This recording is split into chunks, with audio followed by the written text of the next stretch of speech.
So imagine it's 3 o'clock in the morning. You're a geopolitical analyst sitting somewhere in the Netherlands. Right.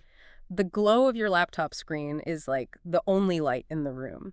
And you've set your alarm for this completely ungodly hour because the president of the United States is about to go on live television. Yeah, and the context of that moment is just, it's crucial. You, along with basically the rest of the global intelligence community, are just holding your breath. Exactly. The tension is, I mean, it's palpable. The expectation at that exact moment Right. that he's about to announce the deployment of ground troops. Or authorize massive, catastrophic strikes. There was this very real fear that you were about to watch, the opening television broadcast of World War III. Right. The global anxiety was at an absolute peak. Everyone is bracing for impact. So he steps up to the podium. The world is watching. And what happens? He claims a massive victory. Yeah. He assures the public that oil prices are going to drop. He casually mentions that with a little bit of pressure, the adversary will be sent back to a previous era. And essentially, he tells everyone to go back to sleep. Everything is fine. It's wild. The analyst described it as a total jarring mind bender. And, well, that mind bender is our starting point today. Welcome to the deep dive. It's a great place to start. Our mission in this conversation is to, rip our eyes away from the daily, chaotic, anxiety-inducing headlines, the swinging chandelier, if you will. Right, and look at the tectonic plates shifting miles beneath our feet. Exactly, because today we are drawing on a really profoundly in-depth, sobering, philosophical and geopolitical discussion between two Dutch analysts. And what's fascinating about these sources is they aren't interested in the 24-hour news cycle. They are looking at the current state of the world through this long, unforgiving lens of history. History, industrial economics, philosophy, all of it. And they're exploring a thesis that is, honestly, both provocative and deeply unsettling. The structural and perhaps tragic decline of Western hegemony. Yeah, so to understand how a civilization loses its grip on the world, we have to look at how it operates right now. Which brings us right back to that media spectacle. Right. The bizarre, unpredictable governance style of Donald Trump. And we need to ask what it's actually hiding. Exactly. And from there, we're going to peel back the floorboards of the Western economy to look at the hidden financial and industrial rot. We'll even travel back to the battlefields of 1806 to understand a fatal flaw in our modern military thinking. Oh, the Prussia stuff is fascinating. And ultimately, we're going to arrive at a startling realization about why nations that the West has heavily sanctioned, like Russia and Iran, might currently hold a massive systemic military advantage over the U.S. and Europe. Which is counterintuitive, right? But the reason this matters to you, whether you work in tech, finance, or just, buy groceries at the local supermarket, is that the global order is fundamentally fracturing. Yeah, that specific arrangement of power that has guaranteed Western economic stability, cheap energy, and relative security since WWII, it's breaking down. And you can't just react to the news anymore. You have to understand the mechanics of the machine that is breaking. So let's jump right back into that 3 a.m. speech. Let's do it. Because that sudden pivot from brink of war to everything is perfectly fine isn't just random chaos, according to the sources. No, it's a very specific behavioral strategy. The analysts actually use Trump's own art of the deal methodology to decode this. Okay, break that down for me. Well, if you look at that framework, the goal is to gain a favorable negotiating position at almost any cost, right? Right. To do that, you're actively encouraged to be entirely unpredictable.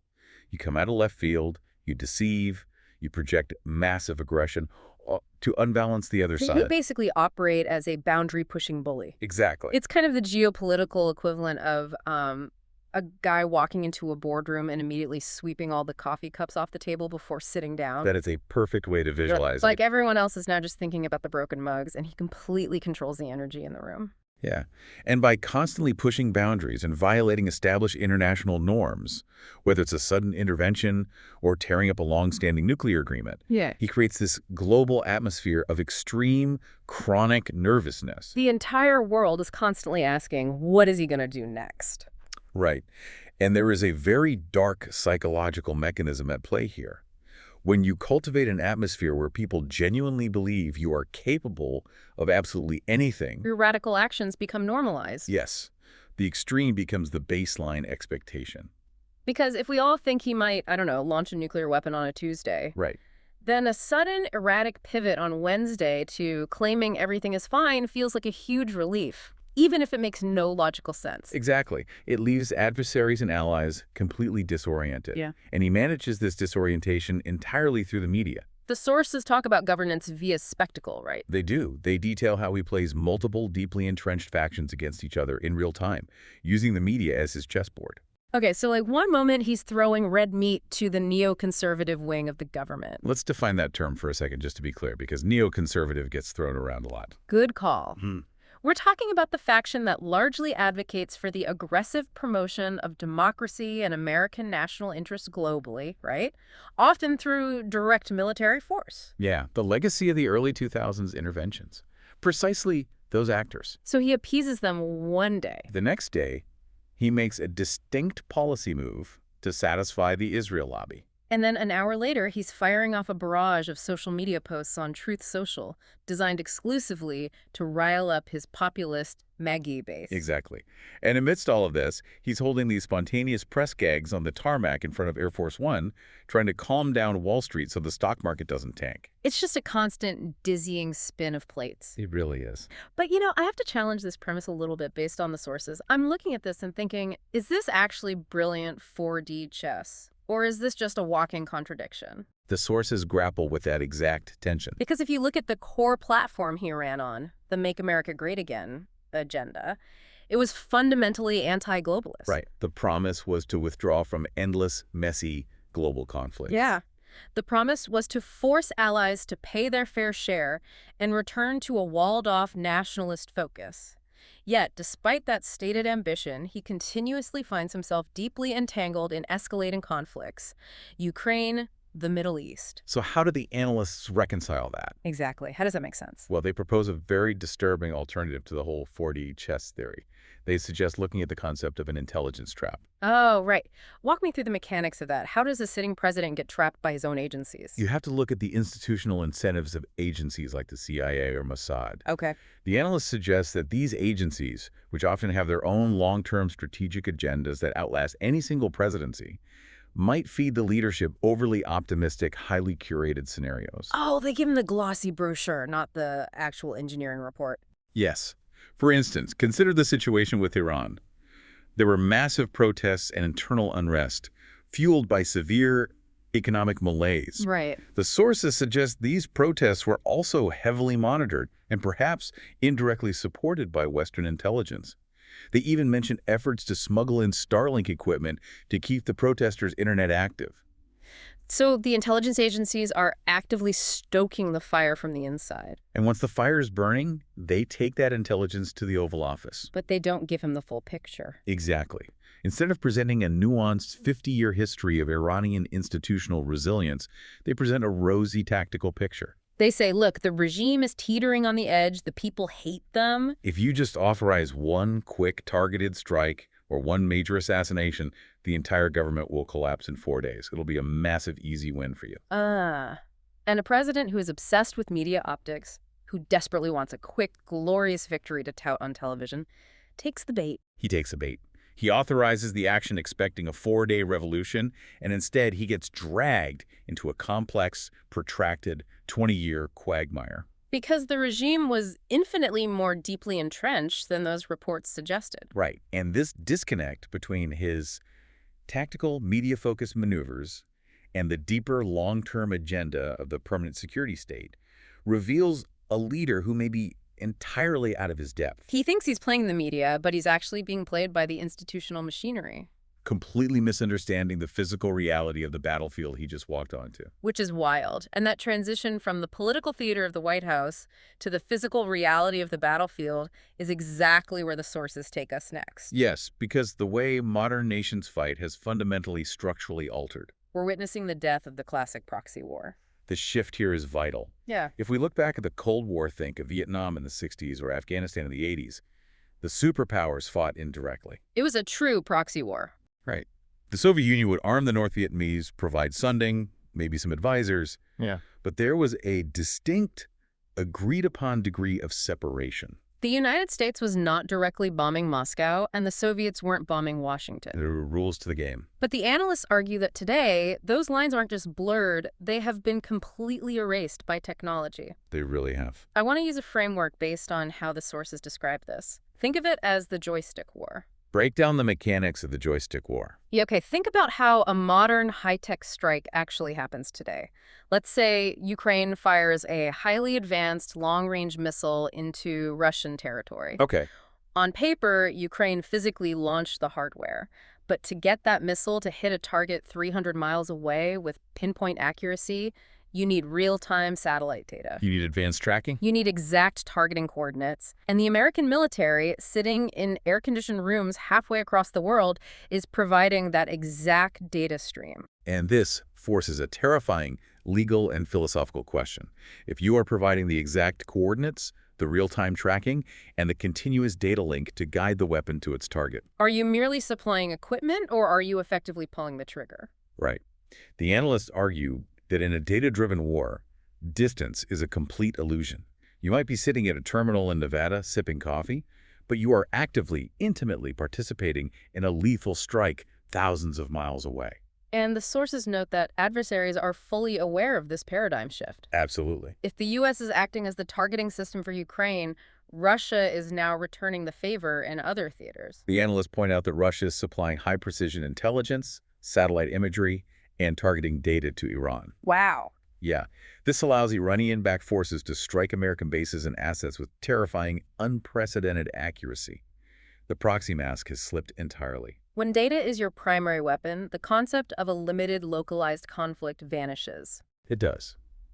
And what is particularly fascinating in the source material is how the analysts contrast the behavior of the major players in these new data-driven theaters.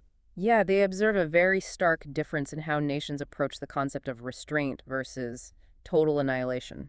This part of the analysis honestly caught me off guard, too. They argue that in Ukraine, despite the brutal, grinding nature of the conflict, Russia has actually demonstrated a calculated level of strategic restraint. They highlight specific examples of that. I do.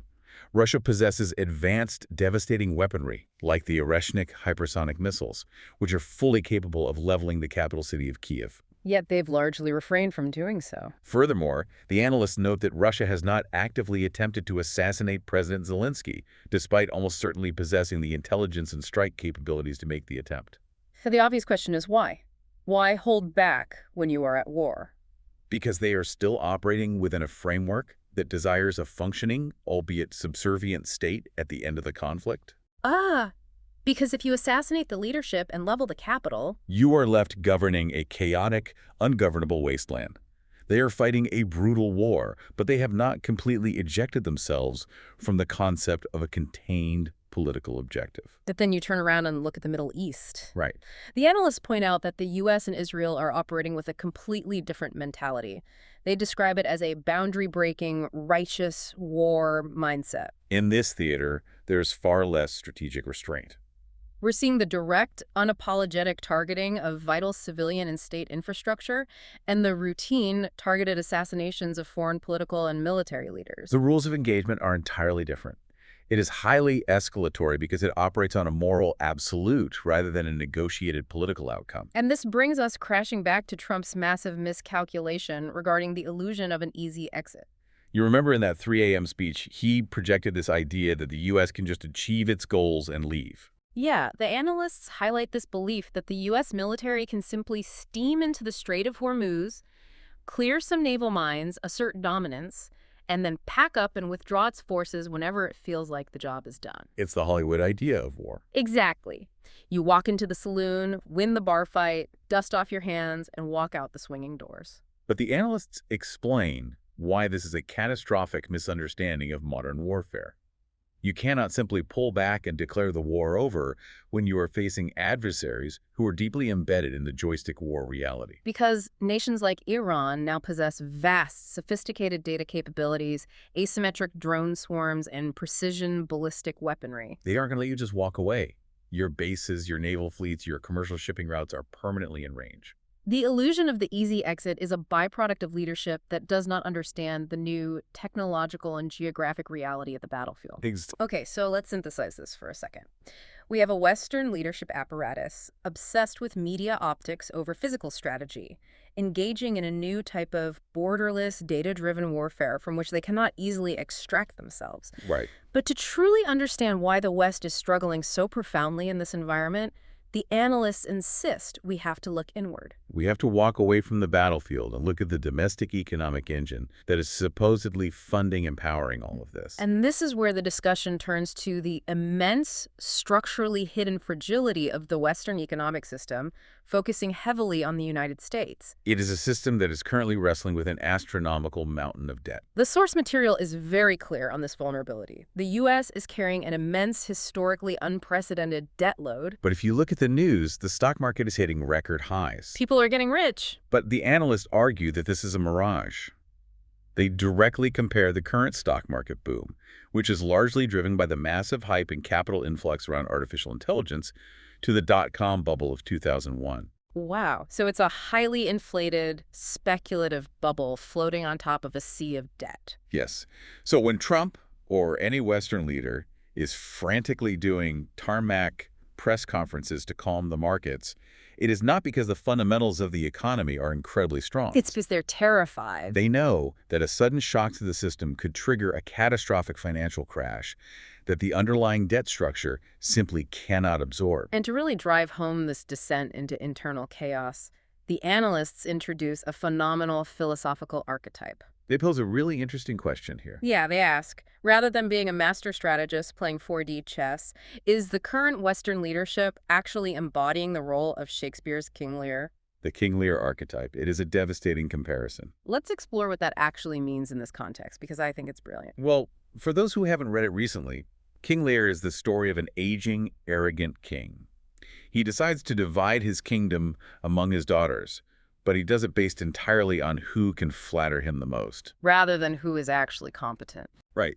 Because of his vanity and his inability to see reality, he ends up destroying his own kingdom. He goes mad, and the most famous scene is him wandering out on the heath in the middle of a violent thunderstorm, howling at the wind.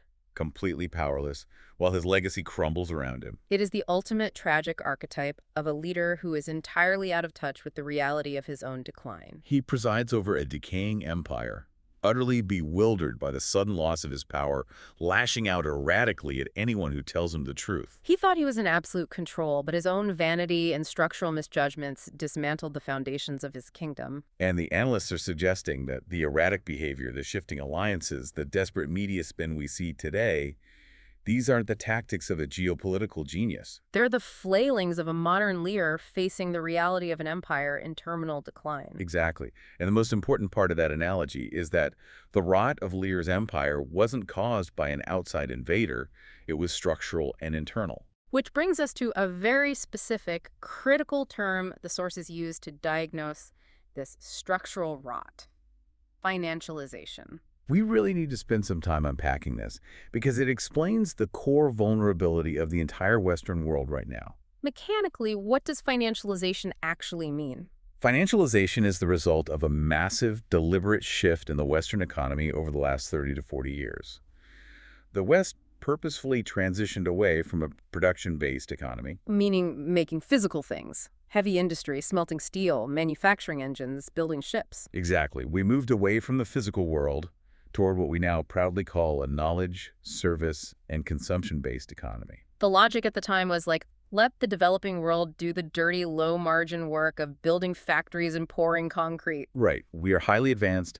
We will focus on banking, software architecture, marketing, and complex financial services. But it's not just what we produce. It's how companies are incentivized to behave. Walk me through how a modern, financialized corporation operates compared to an industrial one. This is the crux of the issue. In a financialized system, Western corporations fundamentally change their priorities. Okay. Imagine you are the CEO of a major American manufacturing company, and you have $1 billion in profit. 50 years ago, you would invest that money into building a massive new factory, researching new materials, or securing a resilient supply chain of raw minerals. Which takes 10 years to pay off, but it makes the company physically stronger in the long run. Right. But today, your compensation as a CEO is almost entirely tied to the company's stock price this quarter. So instead of building a factory, you use that $1 billion to do a stock buyback. You buy your own company shares off the market. Which artificially reduces the supply of shares, which instantly drives the price of the remaining shares up. The stock market cheers, you get a massive bonus, and the shareholders are thrilled. But structurally, the company hasn't actually built anything new. They haven't innovated. They just moved money around to inflate their own value.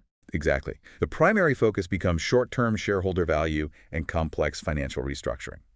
The economy became entirely about moving money around a spreadsheet rather than making physical things in the real world. I can hear people listening to this right now wanting to defend our current system. Oh, absolutely. They might say, but wait, isn't our software and tech dominance exactly why we don't need heavy industry anymore? We design the most advanced microchips in the world, we write the best code, we let other countries bend the metal, but we own the intellectual property. We are a sophisticated, creative economy. It is a very common defense, and the analysts point out the fatal flaw in that exact pride. Which is? Yes, we have incredibly complex algorithms. Right. We have brilliant app developers. We pride ourselves on leading the world in ESG compliance and climate regulations. Right.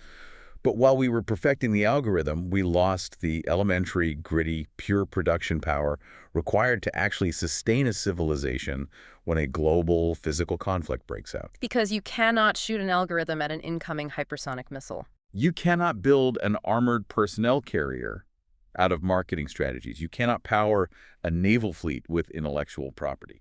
The analysts argue that we hollowed out the physical, industrial foundation of our society to build a very lucrative but incredibly fragile financial superstructure. We are incredibly rich on paper, but physically impoverished when it comes to industrial capacity. Which brings up a fascinating historical parallel from the sources, because this exact kind of imperial hubris has happened before. It has. The belief that your society is so advanced, so culturally or technologically superior, that you no longer need to worry about the gritty realities of mass production or the resilience of your adversaries. History is full of empires that admired themselves right up until they forgot how to fight. The analysts point to a few key historical examples to ground this theory. They briefly touch on Adolf Hitler's disastrous strategic overextension during World War II. A prime example of being entirely divorced from logistical reality. He engaged the German military in a simultaneous three-front war. They were fighting the combined industrial might of the West. They launched a massive invasion into the endless geographic and industrial depth of the Soviet Union in the East, all while conducting a resource-intensive internal genocide. It stands as the ultimate historical example of a leadership wildly overestimating its own qualitative capabilities while vastly underestimating the sheer mathematical friction and industrial output of the real world. But the really compelling historical anecdote they dive into comes from the philosopher Hegel regarding the Battle of Jena in 1806. I want to spend some time here because the visual of this is a brilliant, stinging analogy for our current situation. That's a phenomenal comparison. So set the stage for 1806. In 1806, Napoleon's French army marched out to face the vaunted, legendary Prussian army. Right, and at the time, the Prussian military was considered the gold standard of Europe, riding on the legacy of Frederick the Great. But when they met at Jena, the French absolutely crushed them. It was a humiliating, systemic defeat. The analysts ask, why? How did the greatest military tradition in Europe collapse so quickly? The answer lies in the fundamental nature and structure of the two armies. The Prussians were fighting the last war. Paint a picture of the Prussian army for me. The Prussian army was built entirely on aristocratic privilege. The officer class was determined by bloodline, not competence. It was an army obsessed with rigidity, perfect etiquette, and immaculate uniforms. They were highly trained specialists who practiced complex, neat, orderly formations. They expected battles to be gentlemanly affairs of volley fire on an open field. They looked fantastic on a parade ground. They were the ultimate expert army, but they existed in a bubble, completely disconnected from the rest of society. Now contrast that with Napoleon's forces. The French army was born out of the chaotic, bloody reality of the French Revolution. It was messy. It was meritocratic officers were promoted because they showed tactical brilliance, not because their father was a duke. Yep. But most importantly, it was the result of mass conscription. It was a highly motivated, adaptable force that did not care one bit about the old aristocratic rules of etiquette. They used skirmishers, they moved incredibly fast, and they fought dirty. They cared about winning, not about looking proper. It was a modern societal force facing an obsolete aristocratic one. And here is the brutal, unforgettable twist the analysts present. Today, the West is the old Prussians. That is a staggering thought to internalize. Let's break down exactly why they make that claim. Okay, we look at our Western military today, and we see the most advanced technology the world has ever known. We have a highly professionalized, incredibly specialized, expert army. We have elite special forces operators, drone pilots sitting in bunkers, cyber warfare experts typing code. They're amazingly trained, and their equipment is flawless. But just like the Prussian aristocrats of 1806, this modern expert army exists in a total bubble. In the West today, the military is a tiny, niche profession. It is entirely separate from the broader civilian society and, crucially, from the broader industrial base. Less than 1% of the population serves. The other 99% just watch it on the news. Exactly. And because this expert army is so highly specialized and relies on such exorbitantly expensive advanced technology, they expect to fight neat, tactical, surgical wars. They focus intensely on micro-level engagements, taking out a specific terrorist cell, executing a perfect hostage rescue, conducting a surgical drone strike. They want to fight a war of precision. But the analysts argue that by focusing entirely on this tactical, surgical expertise, the West is completely missing the macro picture. We admire our stealth bombers and our special forces, but we ignore the massive vulnerability of our global supply chains. We ignore our total lack of societal resilience. We have an expert army that expects to win a war in 3 weeks, backed by a civilian society that has absolutely zero capacity to endure a long, grinding, multi-year industrial conflict. We are the Prussians in 1806, adjusting our beautiful uniforms while the world changes around us. And if the West is playing by the old aristocratic rules of specialized, sterile warfare, this raises a terrifying question that is the core of the source material. What are adversaries like Russia and Iran doing differently? Right. How are they structuring their societies to fight? This brings us to the absolute core philosophical concept of this entire deep dive, the concept of total mobilization. Total mobilization. To explain this, the analysts draw heavily on the work of the German philosopher and World War I veteran Ernst Jünger. Jünger coined the term total mobilization after witnessing the mechanized slaughter of the First World War. He observed a terrifying evolution in human conflict. Yes. Yeah. He argued that modern industrial war completely erases the line between the military and the civilian economy. Let's unpack the mechanics of that. What does a mobilized society actually look like? In a state of total mobilization, there is no separation between the home front and the battlefront. Jünger argued that the civilian factory worker standing on an assembly line producing an artillery shell and the soldier standing in a muddy trench firing that shell are no longer distinct entities. They're two interconnected parts of the exact same vast mechanized machine. Exactly. The entire society, every ounce of raw material, every piece of technology, every civilian industry is subordinated to the singular, overriding goal of sustaining the war effort. The military doesn't just buy things from the economy. The military is the economy. Yes. And here is the massive, almost tragic irony pointed out by the sources. For years, the West has utilized its financial power to heavily sanction nations like Russia and Iran. We cut them out of the SWIFT global banking system. We restricted their ability to trade in dollars. We placed embargoes on their oil. We tried to economically starve and destroy them. We tried to use our financialization as a weapon against them. Exactly. But what was the actual physical consequence of those sanctions? The analysts point out that by cutting them off from the global supply chain, we inadvertently forced them to become autarkic. Autarky meaning entirely self-sufficient. Right. Because they could no longer import microchips or vehicle parts or rely on globalized just-in-time supply chains, they had no choice but to pull all their production inward. They had to rebuild their own domestic industries out of pure existential survival. Is the immune system analogy. We thought we were injecting a poison that would kill them, but instead it acted like a vaccine. We forced their industrial immune systems to kick into overdrive. They had to figure out how to mine their own resources, build their own factories, and engineer their own weapons without Western help. We inadvertently forced them to deeply reindustrialize at the exact same moment in history that the West was busy deindustrializing to focus on app development and stock buybacks. Wow. The sources provide a chillingly concrete example of what this total mobilization looks like in practice today. They highlight the Russian Rubicon drone unit. Yes, I want you to contrast how this unit operates with how the West builds weapons. Okay, lay it out for us. The Rubicon unit is the perfect modern illustration of Jünger's theory. This isn't a traditional military unit sitting on a remote base waiting for a defense contractor to deliver a product. The Rubicon unit operates hand in hand directly on the factory floor alongside civilian engineers. The soldiers and the mechanics are literally in the same room. Exactly. The soldiers who are flying the drones on the front lines are communicating in real time, or even returning to the factory, to give direct feedback to the engineers building them. Oh, wow. So they're like, this radio frequency is being jammed, change it, or this payload is too light, make it heavier. The engineers tweak the design on the spot, and a new iteration of the drone is rolling off the assembly line days, sometimes hours later. That is incredibly fast. The military operator and the industrial producer are completely fused. There is no daylight between them. Now compare that rapid integrated iteration to the Western procurement cycle. If the U.S. military wants a new drone, they spend 2 years writing a multi-thousand-page request for a proposal. Then defense contractors spend 3 years and millions of dollars lobbying Congress for the bid.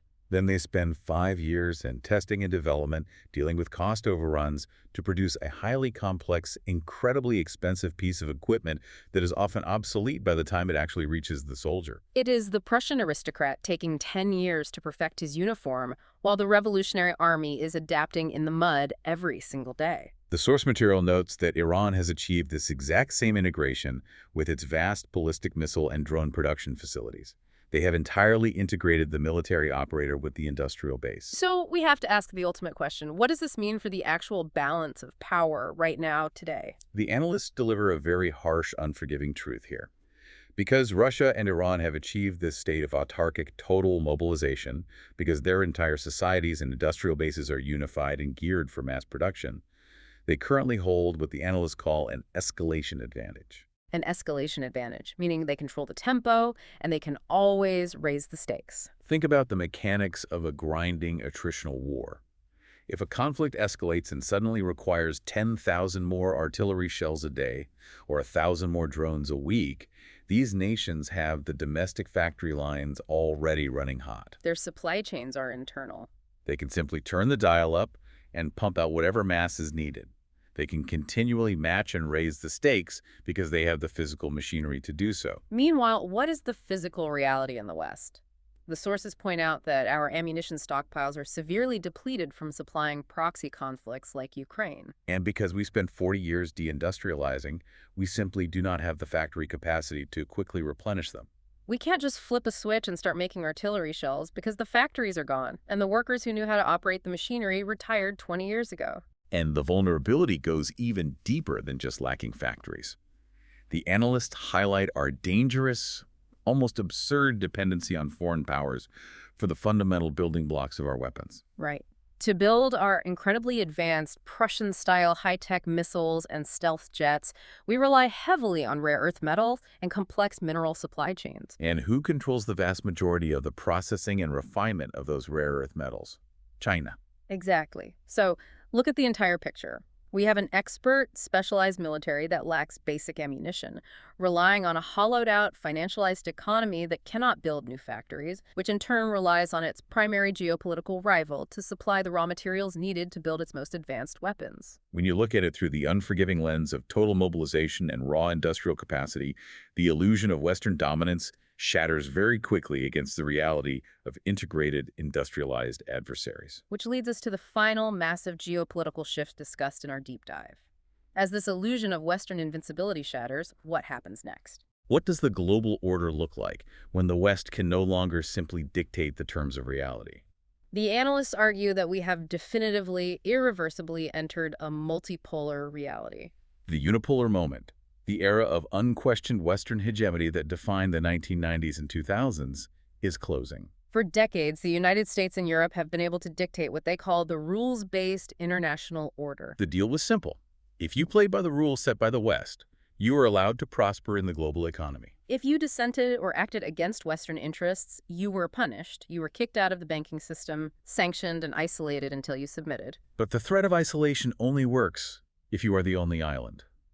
As we discussed, by sanctioning these nations, we force them to build their own islands. Precisely. The analysts point out that a multipolar world has now physically arrived. Nations like China, Russia, Iran, and even massive, rapidly growing powers like India are turning their own independent, deeply interwoven courses. They've built alternative financial payment systems to bypass the US dollar. They are trading vast amounts of energy and technology directly with each other. They are entirely ignoring the dictates of Washington and Brussels because they have built a parallel system that does not require Western permission to function. There is a really profound, almost psychological point the sources make about how the West is reacting, or failing to react, to this decline. Yeah. They note that for decades, particularly in European intellectual and academic circles, the West has been stuck in a kind of permanent guilt phase. A guilt phase. Explain how that manifests. We have been deeply, almost exclusively focused on looking backward. We agonize over our colonial history, our historical overreach, and the moral feelings of our past empires. We spend our political energy debating historical apologies and deconstructing our own cultural narratives. It is an entirely internal focus on moral reckoning. Right. And while self-reflection is important, the analysts argue that while we've been looking inward, having this endless moral debate in our universities, the rest of human history has simply moved on. The end of Western dominance isn't happening because of some cosmic moral comeuppance or because we finally realized our past mistakes. It is happening because of cold, hard, unforgiving realities. Industrial capability, resource control, and economic focus. The world isn't punishing us for our history. It is simply bypassing us because we forgot how to produce the things the world actually needs. And this harsh realization brings the analysts to their final major concept, turning their lens specifically onto Europe. They argue that Europe is currently facing what they call a 1989 moment. A 1989 moment. That is a heavy, loaded historical reference. 1989 was the fall of the Berlin Wall, leading to the sudden, cascading, almost overnight collapse of the Soviet Union. It is the moment where a massive, seemingly permanent, established system suddenly fractures under the weight of its own internal contradictions and external pressures. The analysts suggest that the centrifugal forces within Europe are currently reaching a critical breaking point. Let's define centrifugal forces for a moment. It's an academic metaphor, but physically, centrifugal force is the energy that pushes things outward, away from the center. Think of a spinning merry-go-round. If it spins too fast, everything gets thrown off the edges. And the European merry-go-round is spinning out of control. Think about the pressures pushing Europe apart right now. You have Donald Trump actively threatening to leave NATO. Which would instantly remove the American security umbrella that Europe has entirely relied upon for its physical defense for 80 years. You have the U.S. potentially forcing European nations to take sides or get involved in escalating borderless joystick wars in the Middle East that European populations want absolutely no part of. You have deep systemic divisions between European countries on how to handle their massive energy vulnerabilities. The analysts briefly touch on this, noting the continent's struggle with baseload power. That's a crucial term. Baseload power refers to the minimum amount of electrical power needed to keep a power grid functioning steadily, usually provided by nuclear, coal, or natural gas plants that run 24/7. Right, and while Europe has rushed to adopt intermittent green energy like solar and wind, which only work when the sun shines or the wind blows, they largely ignored the necessity of reliable baseload power, making them dangerously dependent on imported energy from the very multipolar nations they are now in conflict with. The economic and security pressures are immense. When an empire recedes, and the analysts are essentially treating the U.S.-led post-war order as a global empire, the periphery, which is Europe in this context, is thrown into profound chaos. The 1989 moment for Europe means the sudden, terrifying realization that the American umbrella is closing, and they are entirely on their own in a multipolar world full of highly mobilized, heavily industrialized adversaries. It sounds incredibly bleak. It really does. And it is. But we want to ensure we don't end this deep dive on a note of pure nihilistic despair, because the source material actually offers a strange, painful kind of hope hidden within this crisis. It's the idea that sometimes a fever is necessary to burn off an infection. Yes, there is a silver lining, though it requires going through the fire to reach it. The analysts argue that this implosion of the old order, this incredibly rude, traumatic awakening, is going to be painful, messy, and economically chaotic for Europe. Standard of living may drop. Political systems will be strained. Right. But it is also the absolute non-negotiable prerequisite for true European sovereignty. Think about it. As long as Europe could hide under the American military security umbrella, and as long as it could rely on a hyper-financialized, globalized system for cheap goods, it never had to grow up. It never had to take actual sovereign responsibility for its own physical defense or its own industrial base. They outsourced their security to Washington and their manufacturing to Beijing. Exactly. And this crisis forces the issue. It forces the continent to wake up from its post-historical slumber.